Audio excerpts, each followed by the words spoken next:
Penguin Random House Canada presents America, The Farewell Tour by Chris Hedges.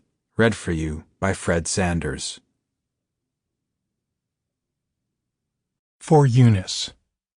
She's all states, and all princes I. Nothing else is.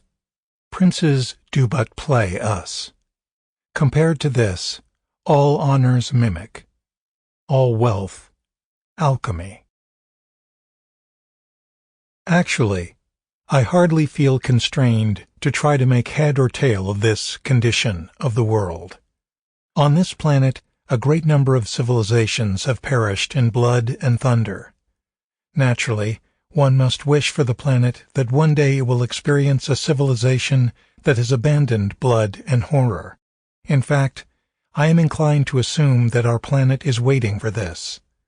But it is terribly doubtful whether we can bring such a present to its 100 or 400 millionth birthday party.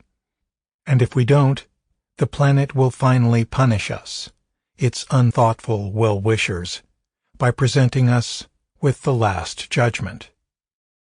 Walter Benjamin, Letter from Paris, 1935. This nothingness into which the West is sliding is not the natural end, the dying, the sinking of a flourishing community of peoples. Instead, it is again a specifically Western nothingness, a nothingness that is rebellious, violent, anti-God, and anti-human. Breaking away from all that is established, it is the utmost manifestation of all the forces opposed to God. It is nothingness as God. No one knows its goal or its measure. Its rule is absolute. It is a creative nothingness that blows its anti-God breath into all that exists, creates the illusion of waking it to new life, and at the same time sucks out its true essence until it soon disintegrates into an empty husk and is discarded. Life, history, family, people, language, faith. The list could go on forever, because nothingness spares nothing. All fall victim to nothingness. Dietrich Bonhoeffer, Ethics. Chapter 1. Decay. Hard as it may be for a state so framed to be shaken, yet, since all that comes into being must decay, even a fabric like this will not endure forever, but will suffer dissolution. Plato, The Republic. I walked down a long service road into the remains of an abandoned lace factory. The road was pocked with holes filled with fetid water. There were saplings and weeds poking up from the cracks in the asphalt. Wooden crates, rusty machinery, broken glass, hulks of old filing cabinets, and trash covered the grounds. The derelict complex, 288,000 square feet, consisted of two huge brick buildings connected by overhead enclosed walkways. The towering walls of the two buildings, with the service road running between them, were covered with ivy. The window panes were empty or had frames jagged with shards of glass. The thick wooden doors to the old loading docks stood agape. I entered the crumbling complex through a set of double wooden doors into a cavernous hall. The wreckage of industrial America lay before me, home to flocks of pigeons that, startled by my footsteps over the pieces of glass and rotting floorboards, swiftly left their perches in the rafters and air ducts high above my head. They swooped, bleating and clucking, over the abandoned looms.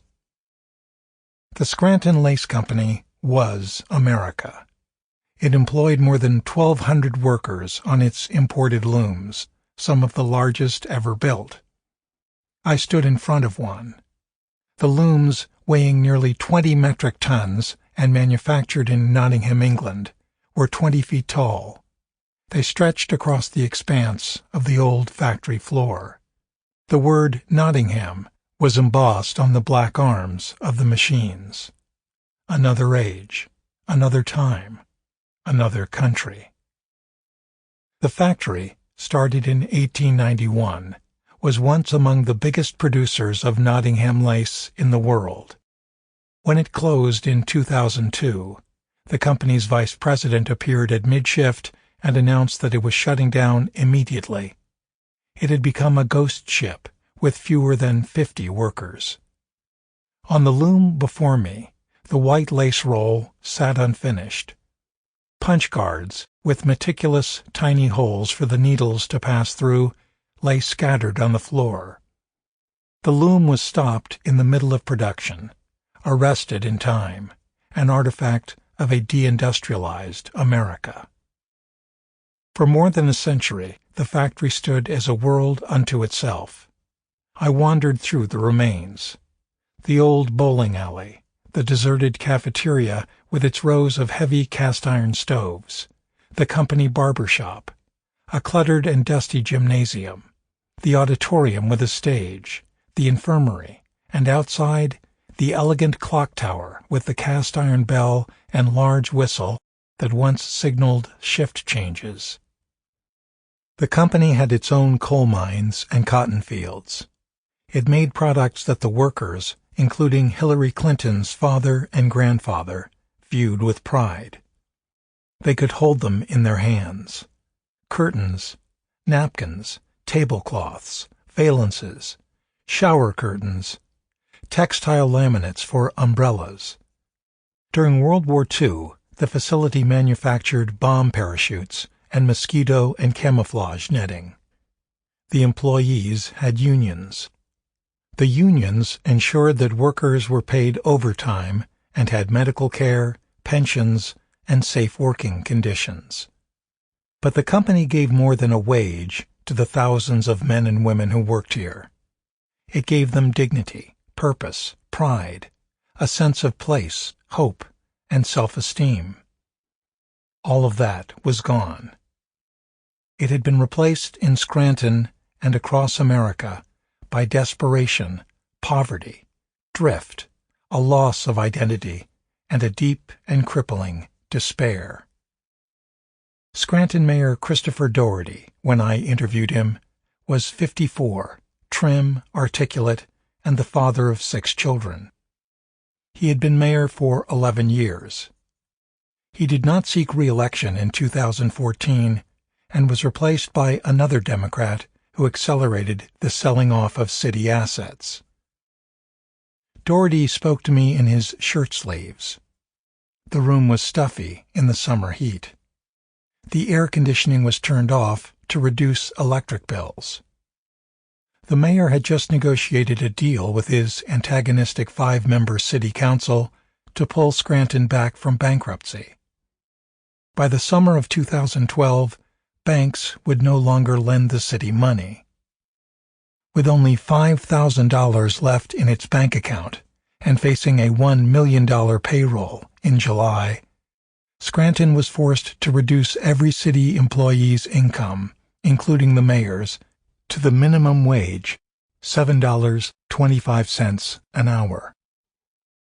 His deal to save the city from default included a 29% increase in real estate taxes over the next 3 years, less than half of the 78% he proposed, along with a new commuter tax, a sales tax, an amusement tax, and higher real estate transfer fees, license and permit fees, and business and mercantile taxes. The plan came with requisite austerity measures. City departments saw their budgets cut by $1.6 million, which meant further job losses. Doherty had already reduced the city employment rolls from 500 to 400. Scranton's universities, including the University of Scranton and the Commonwealth Medical College, were asked to contribute $2.4 million instead of the current $300,000 to the city's $70 million operating costs. The University of Scranton complied with the city's request. Borrowing and refinancing raised nearly $17 million to to bridge the budget gap. Sample complete. Ready to continue?